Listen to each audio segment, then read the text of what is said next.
예, 서울 종로구에 있는 조계사는 한 개 사찰이 아니라 대한불교 조계종의 총본산이 함께 있는 사찰입니다. 조계종에는 1,000여 개의 크고 작은 전통 사찰이 소속되어 있습니다.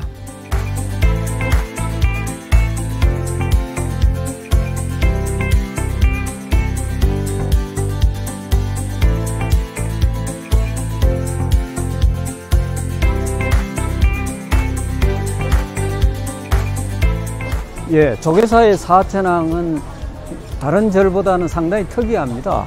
다른 절들은 전부 이제 목조로 해서 상을 만들어서 채색을 하는 뒤에 여기는 철로 만들어서 굉장히 그 많은 철이 들어간 것이 특징입니다.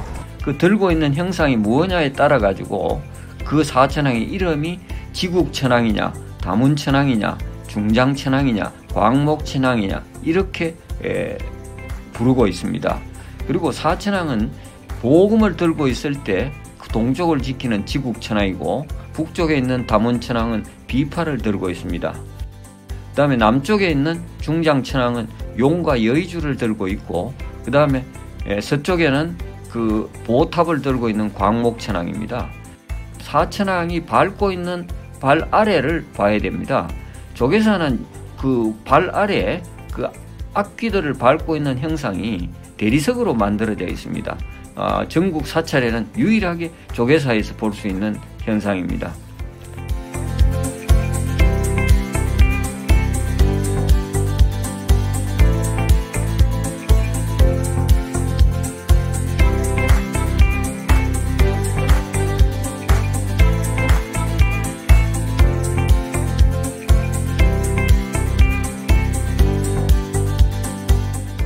이 모습은 부처님께서 정각을 이루고 그 깨달은 모습으로 보리수 아래에서 명상에 잠겨 있는 모습입니다.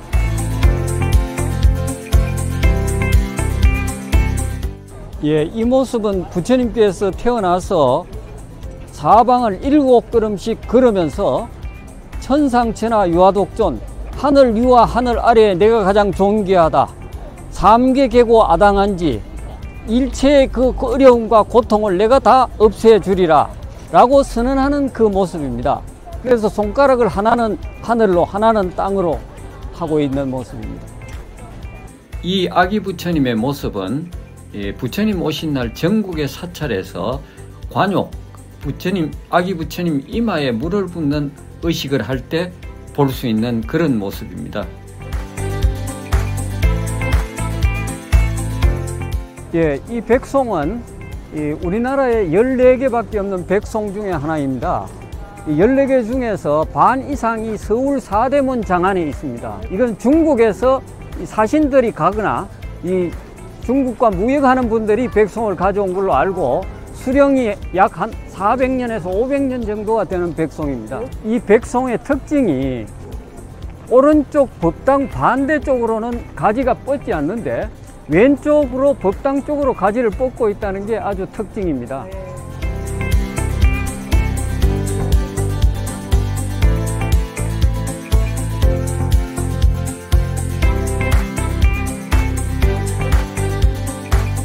팔정도는 고진멸도 사성제 중에 도제의 구체적 내용으로서 설명된 것입니다. 팔정도의 시작은 정견, 정사유, 정어 등 8가지로 나누어져 있습니다. 예, 팔정도의 이 대리석 모양은 보다시피 그 8개의 길이 표시되어 있습니다. 이것은 또한 각각의 길이 나머지 7을 포함한다는 의미로 해석할 수 있습니다. 즉, 이 8개의 길 가운데 어느 하나가 실천되면 다른 7개의 길이 그 하나에 포함되어 동시에 행해지는 서로 포섭하는 관계에 있는 그런 모양을 나타낸 것입니다. 대리석으로 팔정도 형상을 만들어 조계사 대웅전 출입문 입구에 세워진 것이 매우 특이한 모습입니다.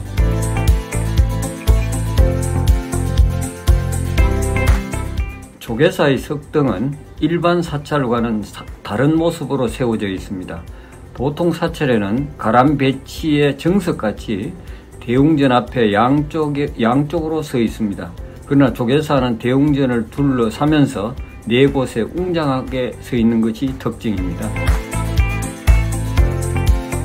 조계사 대웅전은 출발부터가 일제강점기의 아픈 역사와 함께하고 있어 건축 문화와 함께 역사 현장을 담고 있습니다. 동학에 뿌리를 두고 교세를 크게 확장했던 보천교는 본부의 11전 본당 건물을 경복궁 건정전을 모델로 지어서 그 규모가 웅장했습니다. 이 보천교가 독립자금 등으로 일제 탄압을 받아 교단이 해체되게 됩니다. 그 무렵에 일제의 외색 불교에 맞서는 조계사도 대웅전을 지을 계획 중이라 1937년 11전 건물을 해체한 목재들을 옮겨와 이듬해인 1938년에 복원해 조계사 대웅전을 짓게 됩니다. 역사정신의 이전이라고도 볼 수 있지 않을까요? 조계사 대웅전은 여느 사찰과는 달리 기둥을 받치는 석축이 매우 높은 것이 특징입니다. 우리나라 단청 법당 가운데 그 규모가 가장 크고 웅장한 건축물이 되겠습니다. 조계사 대웅전 법당 안에 큰 불상 세 분 옆에 모셔져 있는 목조열의 좌상이 눈에 들어옵니다. 중국 명나라 티벳 불상 양식을 수용해서 명상에 잠긴 고요한 얼굴, 안정된 비례, 생동감 있는 세부 표현, 이 바로 조선 전기 불상의 대표적으로 꼽을 정도 수준 높은 완성도를 보이고 있습니다.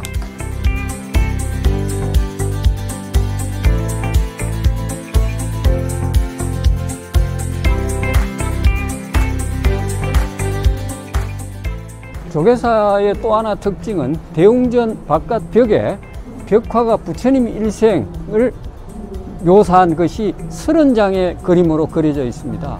일반적으로 절에는 팔상도라 그래서 8가지로 큰 내용만을 그림을 그리는 것이 특징인데 조계사는 아주 세밀하게 그때그때 기록에 부처님의 일생을 그때그때 기록에 맞도록 이렇게 다 그림으로 묘사했습니다.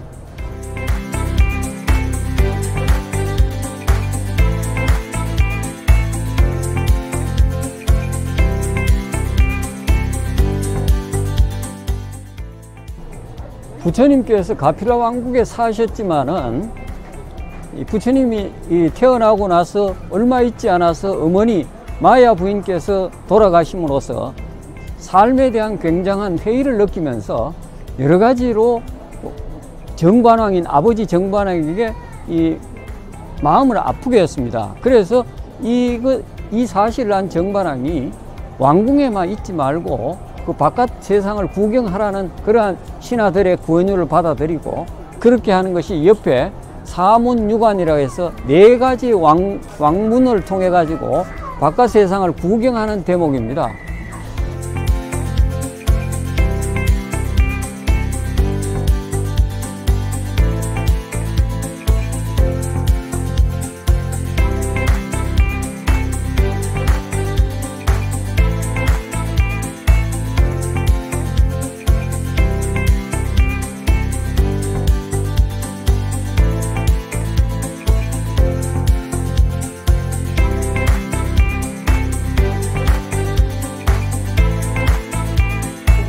이 그림은 부처님께서 최초로 설법하셨다는 초련법문의 장면입니다. 아래는 같이 공부했던 5 비구들이 이 부처님의 설법을 청해 듣고 이 자리에서 중도의 도를 설법하십니다.